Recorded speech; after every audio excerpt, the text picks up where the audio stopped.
Total hospitalizations, click down, still in the 18,000, but a click down. Good news.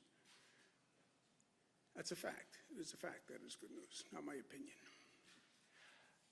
You see flattening of the curve, all these new expressions that we never used before. Plateau, flattening, rounding. Net change in hospitalizations, down. That's good news. 3-day rolling average, because remember, any one of these days of reporting, this is a new reporting system. It's imprecise. I wouldn't bet the farm on any one day's numbers, but a 3-day average starts to be a little more accurate. ICU admissions is down. That's good news. Intubations are down. That's very good news, just on a real-life level. When a person is intubated, they're on a ventilator, 80% of the people will never come off the ventilator or thereabouts. So that's good news. Little reality check. You still have, on a day-to-day basis, about 2,000 people who are being diagnosed with COVID.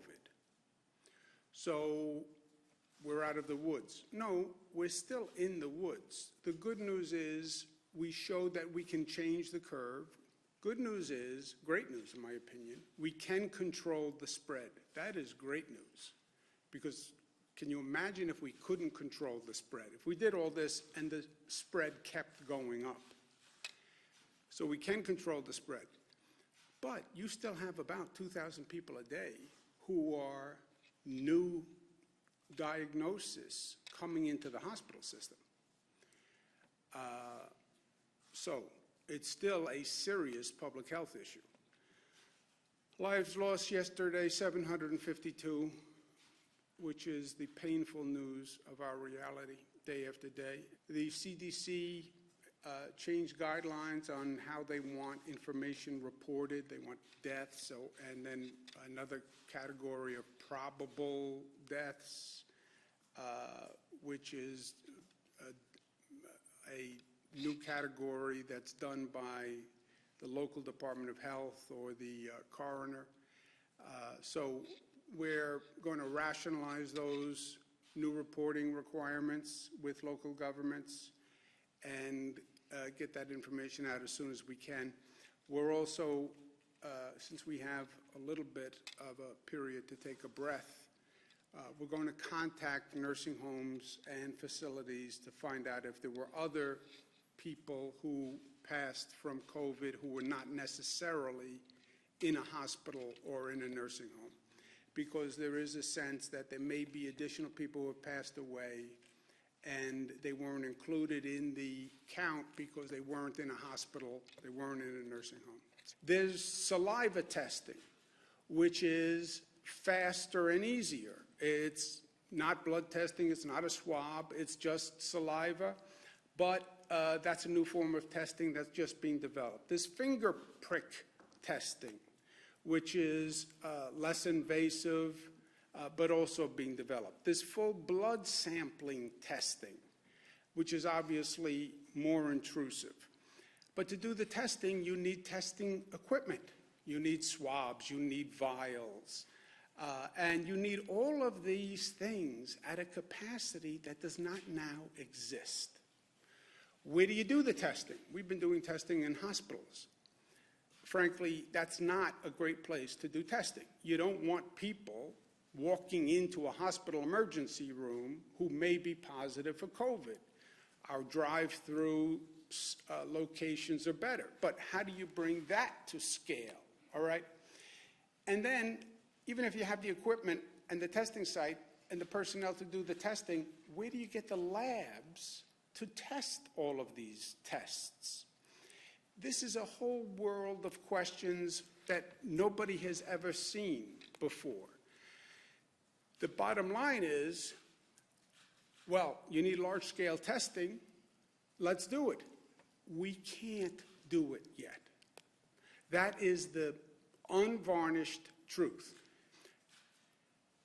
I'm going to issue an executive order that says all people in public must have a mask or nose covering, mouth and nose covering, and they must wear it in a situation where you cannot or are not maintaining social distancing.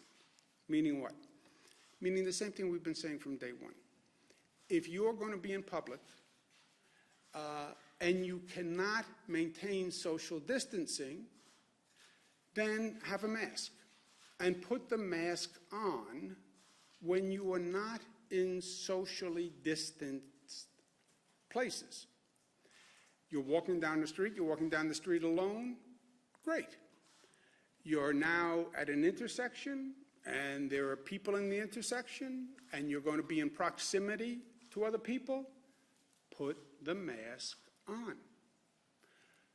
Your right to go out for a walk in the park, go out for a walk because you need to get out of the house, the dog is getting on your nerves, fine. Don't infect me. You don't have a right to infect me. If you are going to be in a situation in public where you may come into contact with other people in a situation that is not socially distanced, you must have a mask or a cloth covering nose and mouth. That is by executive order.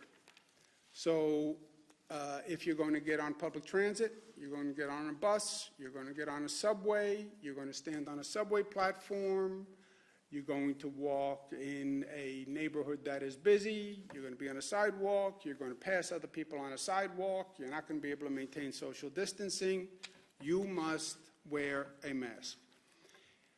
Or cloth, or an attractive bandana, or a color-coordinated bandana, cloth, but you have to wear it in those situations. We'll give people 3-day notice to allow compliance, just on the off chance that somebody doesn't have a cloth covering or a mask. Hi everyone, George Stephanopoulos here. Thanks for checking out the ABC News YouTube channel. If you'd like to get more videos, show highlights, and watch live event coverage, click on the right over here to subscribe to our channel, and don't forget to download the ABC News app for breaking news alerts. Thanks for watching.